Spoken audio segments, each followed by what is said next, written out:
ग्रामपंचायत मोरेवाडी तालुका करवीर यांच्या वतीने जलजीवन मिशन योजनेतील 5.10 लाख लिटरची टाकी व 3 लाख लिटर टाकीचा शुभारंभ पालकमंत्री सतेज उर्फ बंटी पाटील व आमदार ऋतुराज संजय पाटील यांच्या उपस्थितीमध्ये हनुमान टेकडी मोरेवाडी येथे संपन्न झाला।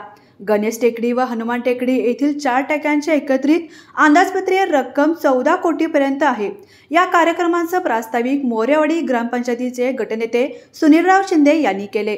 त्यानंतर माजी जिल्हा परिषद सदस्या मनीषा वास्कर व मोरेवाडीचे लोकनियुक्त सरपंच एव्ही कांबळे यांनी ग्रामपंचायतीने केलेल्या विकास कामाचा आढावा दिला।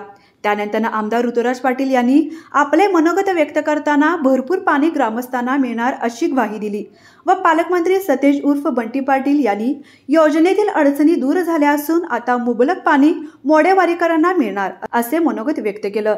यावेळी कार्यक्रमास ग्रामपंचायत सदस्य सिद्धी कारंडे तसेच सर्व सहकारी उपस्थित होते। फटाक्याचे आतषबाजी करून हा कार्यक्रम संपन्न झाला।